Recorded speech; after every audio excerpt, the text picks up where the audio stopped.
Welcome to the Solopreneur Live podcast. My name is Kathryn Aragon, and today I'm talking to Dmitry Dragileve, who has some great stories to share with us from his own Solopreneur Live.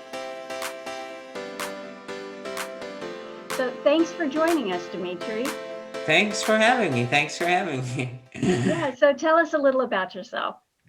Well, I run 3 companies. I run JustReachOut, helps you pitch journalists and get featured in press and get backlinks and get your SEO up, all without PR firms or fancy SEO firms. And that software company I've run for 7 years. I run PR.Converts, which is a course that has over 800 people in it that learn how to do PR all on their own, how to get backlinks all on their own. And I run a consultancy and a couple blogs. That's my other company. And like I mentioned before when we chatted, my journey has been very solopreneur, and I'm happy where I'm now. We get started as a solopreneur for a lot of different reasons. Were you always a solopreneur? No. I came here from Soviet Union, and I was just lonely engineer that I kind of became after being half raised there, half raised here. My family split up. Half of it, my dad, his side stayed in Russia. The rest came here, and so then I kind of found my way into math and engineering because that's the language I could understand. That was my strong suit, math. And I became this engineer that was kind of very lonely, not very extroverted, very much kind of keeping to myself type of a person. So it just kind of felt natural, I suppose, going off and starting your own thing.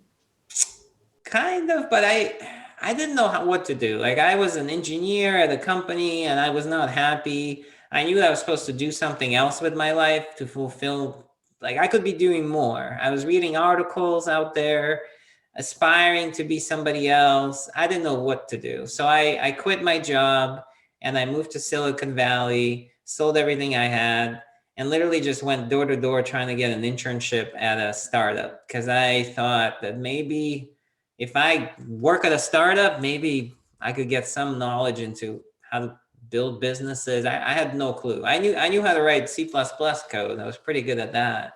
That was about it. So was it a hard thing for you? Like, did you have someone kind of take your hand and show you the way, or was it just making a lot of mistakes figuring it out? I did both. So I joined an MBA program right after I got to California, and there was an alum there that was starting a company, and he was into kind of building relationships with journalists and bloggers, and he knew how to do it.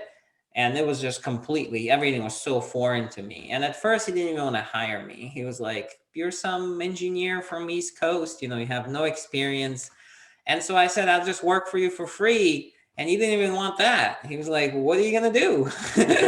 And I was like, "Well, I don't know. What do you want me to do?" He's like, "Well, we need the Wikipedia page up because we're trying to raise a round." And I'm like, "Well, you guys don't even have a company yet." He's like, "Yeah, that's a problem." And so I was like, "Well, I'll put up a Wikipedia page for you." And so it was a company called Crossloop. And so I put up that page, and immediately I get attacked by all these editors like, "What is this? Self-promotion." And I was like, "Oh, I don't know what to do." I'm like, "Oh, Mrinal is a visionary in Silicon Valley." And I started making all this stuff up. Well, I kept the site, the page up for like 24 hours. And that was like the test he gave me. He's like, "You're pretty good at, making stuff up." So maybe I'll give you a job. You can work for free. You can do some other things for me. You can. And so I was like, okay. And so like my first thing was just that. And then, I had to kind of follow people on Twitter. That was like in the next job that I had in that little startup. But that was my roots. He kind of started guiding me how to build relationships. And yeah, I've built, I've had Ashton Kutcher, and I've got responses from him. I got responses from Walt Mossberg. I had Walt Mossberg on the call on the demo call. And I started like just seeing how you can just, if you know what to say, get anybody on the line. You know, you can get Tim Ferriss to show up to your event if you really knew what to say and how to do it. That's amazing. So do you feel like that was kind of the strong foundation you needed to start building your own businesses? I think I needed more experience. Okay. I was so new at it that starting a business right away, I just don't know if it would have really worked out because I didn't know completely. I didn't know what to do. And my entire solopreneur career, I've been making stuff up, what to do next, what's my priority, how should I build the business.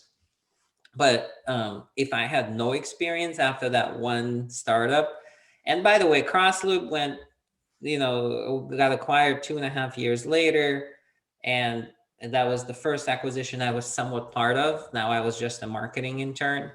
And there were two others in my career that, one that I built myself, one that I was a partner in.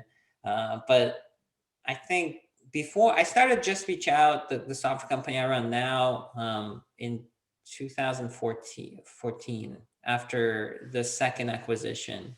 And right up until then, I was just working at startups, just trying to get experience on how to do marketing, PR, and really trying to learn, like, who am I? Like, what really ticks, like, makes me tick? What do I get excited about? How can I help people and get excited about what I'm doing at the same time? Because I feel a lot of entrepreneurs just miss that point. They just go after an idea because they want an exit, they want money, they want fame, they want to kind of equate themselves to everyone else who is building big businesses or has a big group of people that work with them. You always hear these conversations. Hey, how many employees do you have? Oh, okay. Like, how much money did you raise? How much are you valued at right now? And these points, people mention them. They don't, we're valued at $45 million now. We have 100 employees now. And you're like, oh, maybe I should do that. And then you just miss the point, like, of what you actually want to do. You just kind of aspire because you think that they're making a bigger impact or something just by these metrics. You try and aspire. So I was always like counter that. I was like, no. What really drives me? What's my vision in life? What's my mission? And so I was always trying to look inside. That is such a good point. And I teach that myself. It's like, we often try to find our niche, so to speak. And we so many people I've seen pursue the ideas where they think there will be money. But I try to tell them, just like you're saying, start with what makes you happy, because ultimately you've got to wake up and go to that business every single day. And hopefully you can turn it into something. But if you aren't passionate about it, you're going to miss that fire that will make it grow. Right. And testing passion is sometimes hard too. So I used to run a speaker series in Silicon Valley. I still do some of it. So I had like Winklevoss twins and all these people, but I interviewed this guy, Philip Rosedale. He's the founder of Second Life, which is kind of a big game out there, or used to be. And it's like a second reality life. So he said something that stuck with me. He said, hey, if you were going to you knew you're not going to get any money out of this thing that you're making right now or working on this project, you're not going to get any fame or money from it, would you still be doing it? If you already knew the outcome, like if somebody just told you, hey, this is what's going to happen, like you're never going to make any money, you're not going to get really popular or anything like that, you're not going to have a big outcome out of it, would you still be doing it? And a lot of times the answer is no. Like a lot of times, you still have that passion, that vision, that mission, but like the minute the money is not an outcome anymore at all, or fame is not, it turns off. That passion for some reason turns off for you. So then I always say, well, then it's not really what you should be doing. Maybe you should really keep looking for what you're doing, and that's fine. Do some consulting, work with other companies. That's what I kept doing until 2014 when I started my company. I just took forever to try and find. In 2007 or 2006, I was unhappy at my job. In 2014 is when I started my first kind of like software company. And so it just took all that time to really look inside and just disqualify myself many times where I'm like, oh yeah, I'm really passionate about it. I really love doing that. And then it's like, I'm kind of like, I wish we had an exit. I'm like, no, no, I kind of. Is Just Reach Out, do you feel like PR is something you're that passionate about? Well, yeah, SEO, content marketing, PR. So it's a different aspect of PR. People think of PR as like, hey, I want to get publicity for my brand and get on New York Times and Wall Street Journal. And I'm not that kind of PR person. I'm more of, hey, I want to rank for specific keywords and figure out what my competitors are doing to rank for specific keywords and do something better versus them in terms of content. So PR for me is like specific strategic partnerships, links, and content marketing initiatives with different people or brands to try and rank on Google so that you keep getting more and more traffic. Mm-hmm. And so, yeah, I feel like that I just love building relationships with journalists and people and entrepreneurs and maintaining them and giving them value and getting value from it. It's just awesome. I would be doing it if I didn't have any outcome out of it. I would still reach out to people and see if I could get a response because it's just awesome. It's like a little dopamine hit where you're like, oh, wow, you got a response from so and so, you know? I love the dopamine hit thing because I think that is what keeps us coming back day after day. So, did you build, when you first envisioned Just Reach Out, did it turn into what you visualized or did it evolve over time? Oh, it definitely was not what I visualized. It was just Just Reach Out. So Just Reach Out actually was just acquired December 2020. I'm still 20% owner in the company and we're still scaling it. But I was fortunate enough 2014, 2020, end of 2020, those 7 years to be working on it full time. And when I started it, I was just about to have a kid.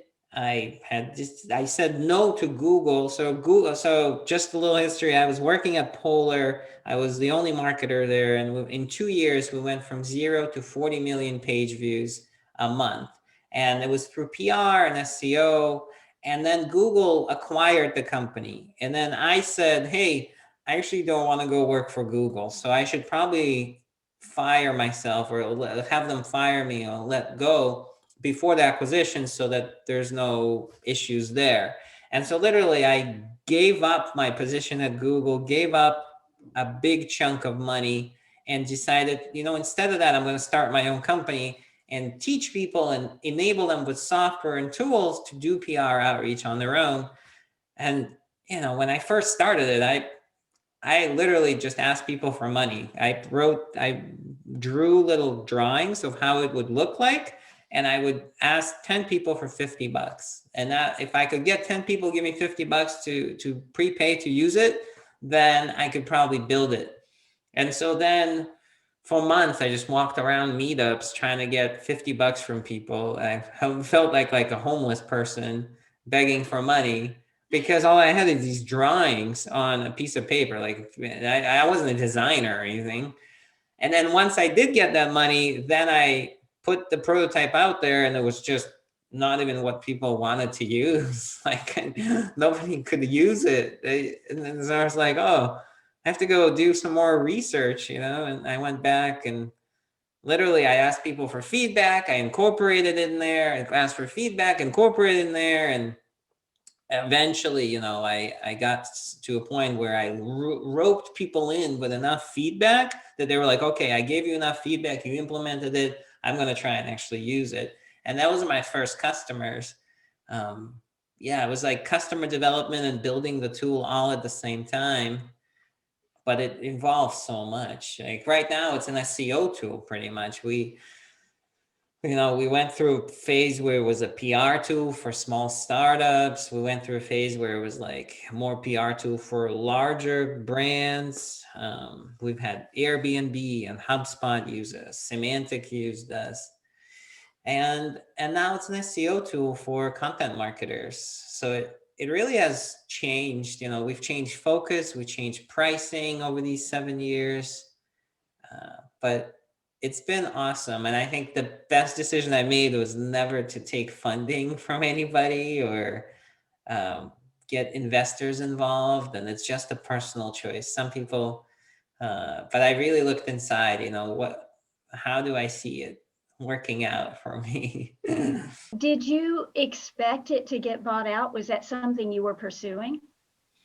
Um, I did a little bit towards the last end. So again, I was looking at my life and how much time I was spending on work. And so I was spending probably 35 hours, 30 hours on work before the acquisition. Now I'm spending about 15 to 20.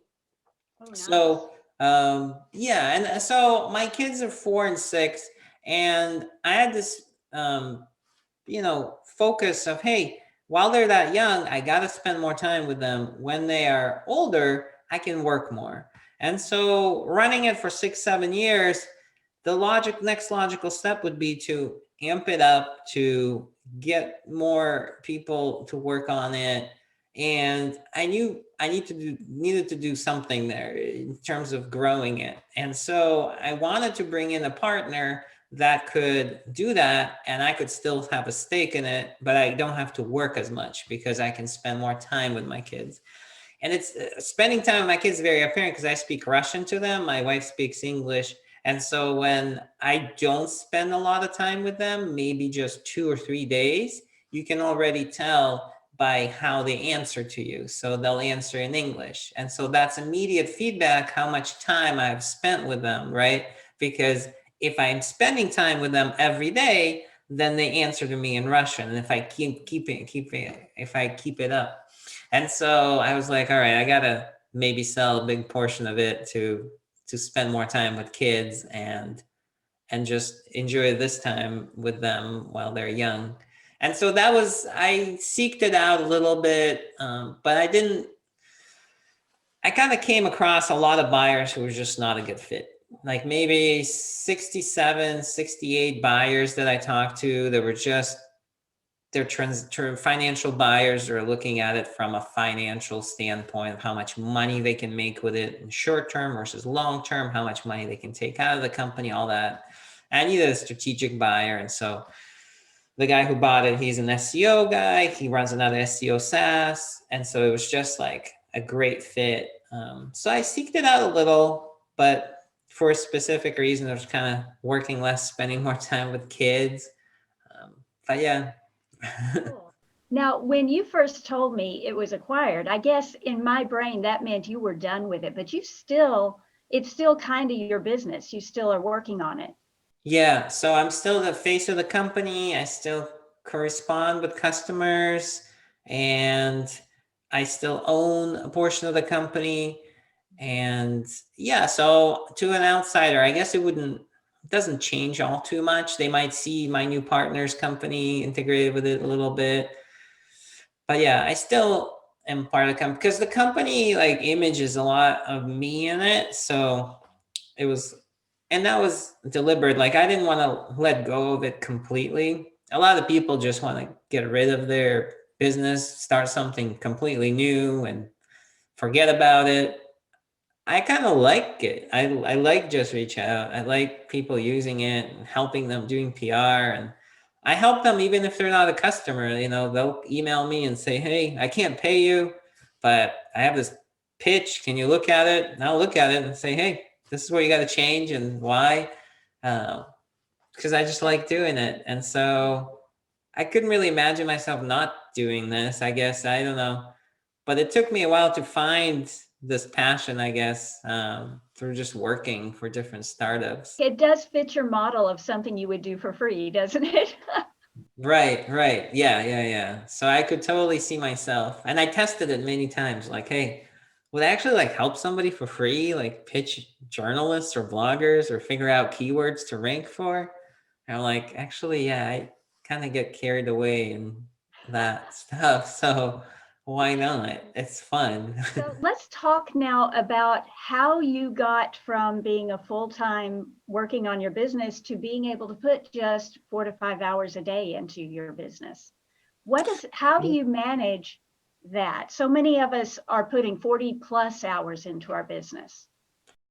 So my focus has been less time for, I don't know, since 2012 when I got it back from traveling around the world. And 2011 was my last time that I held a job at somewhere else. And 2012 is when I started uh, consulting and my own kind of journey. 2014 when I launched JustReachOut. And so when I had kids, I looked around and I saw a lot of dads spending time with their kids on weekends and helping out a little during the week. And it seemed to be the norm that a mom was required sort of to just let go of her career, her job, or if she didn't have a job, stop looking for that passion that she's really interested in or what she wants to work on, step aside, just be a mom for the next like 10, 15 years. And the dad is going to kind of make money and just work. And I was like, it just feels old, like too old school. And it's really broken because my wife was working at startups and she was really successful. And I was like, why would she quit her job to do this? And this is our kid, and both of us should be probably giving it exactly the same amount of time. And so on purpose, I took away my email and social media from my phone. And so I got a really crappy phone. I still have it, iPhone 5. And so I can't really do much with my iPhone 5 in terms of work. And that really, took away a lot of time that I could be working. So I could be emailing or doing something on my phone. The only thing I can do is text on there. So that was my first step. The second step was really time boxing myself into tasks. So I don't use a calendar really. I have a to-do list. I use Todoist, and my wife is always like telling me like, "What are you doing? Like, you don't even have a calendar. How do you keep track of anything?" And I was like, "I just have these task items to do," and I usually time box myself into a few hours a day. And since my kids started growing up, I got into a habit of, hey, I got to bring them to school in the morning and I got to pick them up from school. Pick up from school is 2:30. Bringing them to school is around 9. So you have 9 to 2 where you have some free time. That's a big time box right there. Like you got to fit a workout in, maybe a lunch and some work. And so that really makes sure the time is ticking on the clock. So I just schedule it that way, and I think about it that way. When I pick them up from school, I bring them home 2:30. One kid goes to one school, one kid goes to the other school. My wife goes to the other school, pick them up. Go pick them. We come back. I might check my email a little bit, but the day's pretty much done. It's 3 p.m. I need to be hanging out with them, spending time with them, doing whatever we're doing. And so dinner's at 6, so you got to cook dinner every day. So I'm not going to make my wife cook dinner every day. So, we cook dinner together or we split it. And so she might do it one day, I might do it the next. But just the way I kind of, I guess, wanted my life to be, I positioned it that way. And then it kind of has to be that way now. I might have to make up some hours in the evening, but usually not, because the way I positioned the software company and everything else is that people sign up, they reach out and they pitch press and bloggers, and if something goes wrong, then they'll send an email and I'll get to it. And if I don't, then I'll have to get to it when I get to it. I feel like setting precedent on like delivery times and things like that is also important. Like a lot of people are quick to respond all the time. So it becomes like a thing that people expect of you. So I have these time boxes, and I don't engage on projects that I think would take away from it. And it's worked out really well. I mean, to each their own, I guess, right? What do you feel like this commitment played into the type of business you built? Because there are some businesses you wouldn't be able to make the time boxes work for, I guess. Right. I think so. If I had employees or maybe maybe a software company that raised funding from venture capitalists or investors, the pressure there is so strong. Like you have to deliver so much more in terms of growth and your objectives and goals. For me, it's bootstrap businesses that are lifestyle businesses that I built. And I was fortunate enough and lucky enough to have mentors and coaches that kind of pushed me towards this area and said, hey, Dmitry, you want to work 20 hours a week? You can actually earn a decent amount of money doing so by building a software business, a blogging business, and these other types of businesses that don't require that much money and time and effort, and you don't need investors. And so it's lifestyle businesses I build. I build software business. That's a lifestyle business. It's growing, but it's not skyrocketing, right? We don't have a team of 100 people. We have a team of 10 people. It's a blogging business where we have 4 people, 5 people, and it's affiliate revenues. But it does so well that, my course, instead of consulting, I used to do consulting a lot of times. I quit that and built a course. A course is great, and you sell it once and people view the content, and then you can support them when they have questions. So yeah, I think if you want to work less, build lifestyle businesses, think about courses or blogs or, that type of thing. You are running 2 blogs, aren't you? Yeah, I run SmallBizTools and Criminally Prolific. Tell us what's going on with your blogs.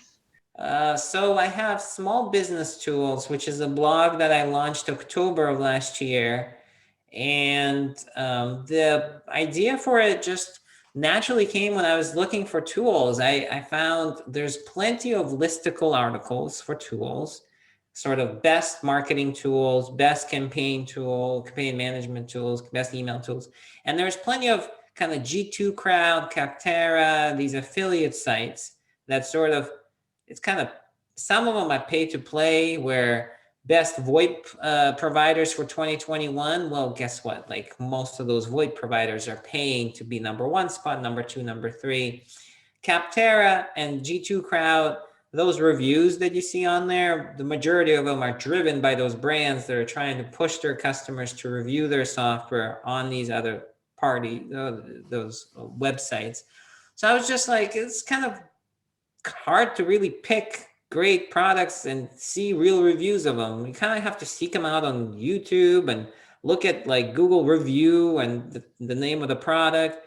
And so the idea came, a couple of friends of mine they had VoIP review blogs, and they were just making amazing amounts of money just reviewing VoIP companies. And I was like, wow, this guy's been doing this for 8 years.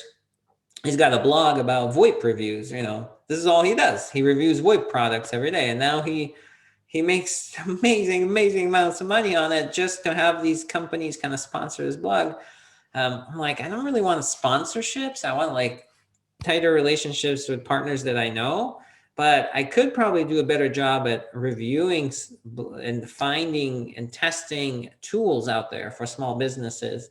And so, yeah, I launched it in October, and it's about 400 clicks a day that I get now on topics around sales productivity tools, campaign management tools, collaboration tools. And these are, really big, meaty articles, and really, I'm trying to help people choose the right tools. And monetization, I'm still kind of waiting for it. Like, I just want to build the authority on the site. I want to get topical depth on it. It went from no domain ranking to 38 right now.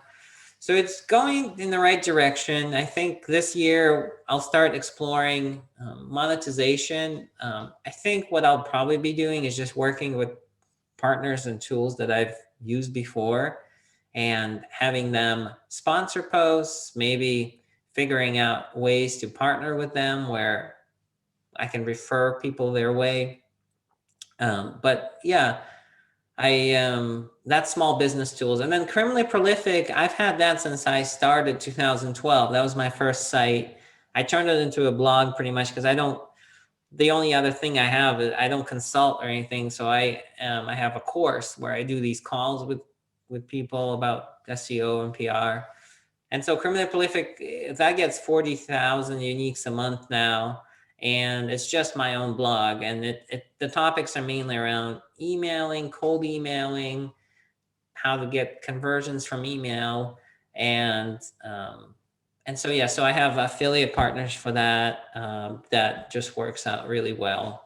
I kind of don't use any like share sale or these large sort of affiliate networks where you try and like put a bunch of links into your articles. I usually just pick one partner to work with for a blog, and then we do a very tight knit, customized partnership, and it works out better financially and just less headache.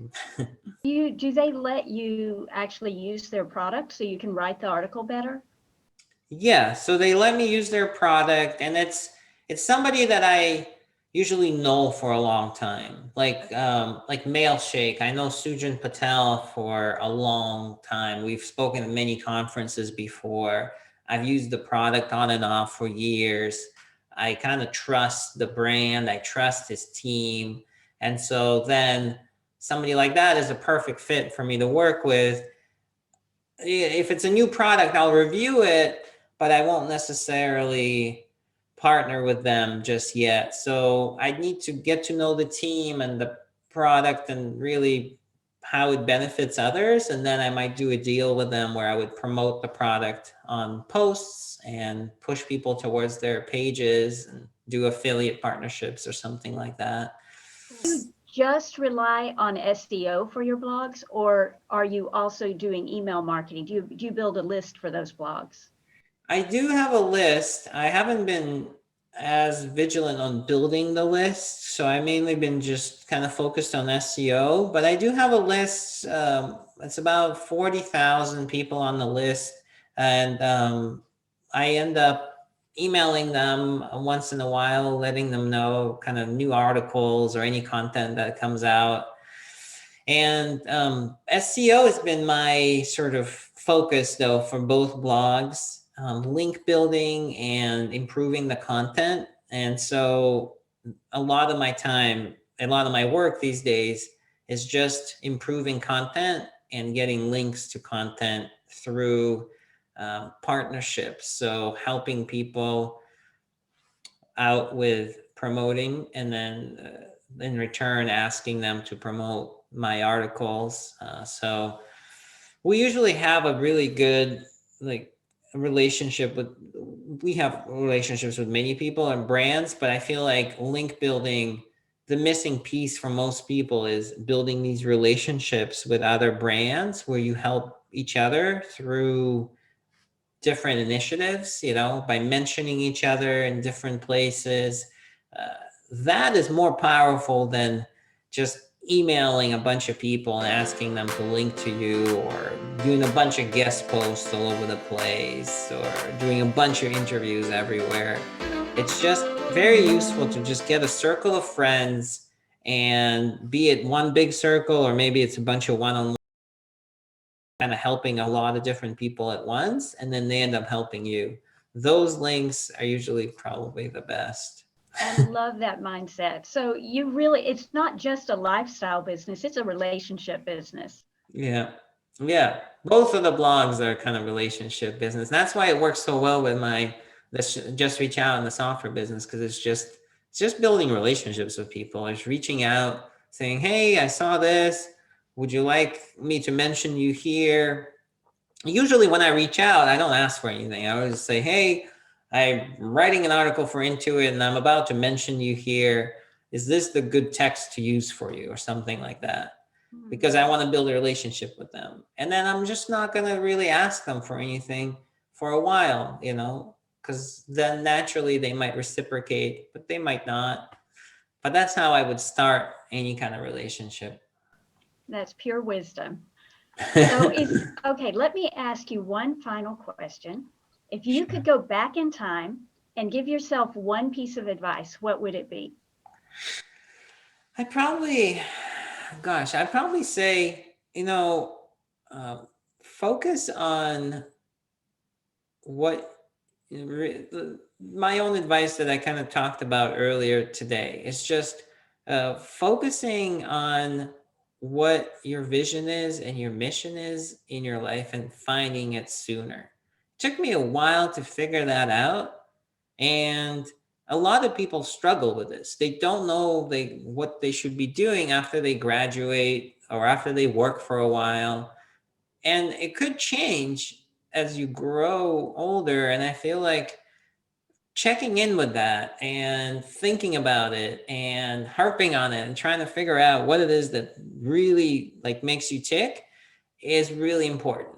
And it just took me way too long to really get there. And I think should have been doing it maybe a little earlier as to what really, like my wife, she likes writing. And so that's her passion. And she figured that out. And, she writes books and she that's her thing.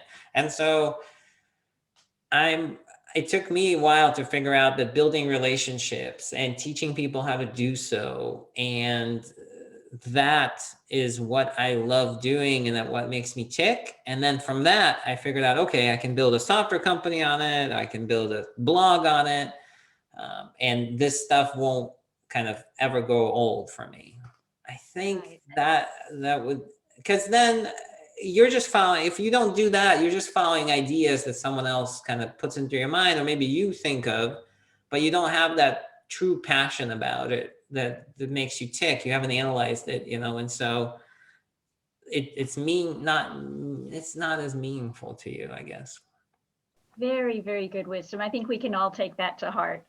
So tell everyone how they can reach you, how they can follow you. Yeah. PR.Converts. If you go to PR.Converts.com, there's a contact form there. You can shoot me a note there. JustReachOut.io is my software company. Or Criminally Prolific. Criminallyprolific.com is my blog, where you can also get a hold of me there. So those 3 sites are pretty good usually. Very good. Well, thank you so much for your time. It's been such a pleasure talking to you. Thanks for having me.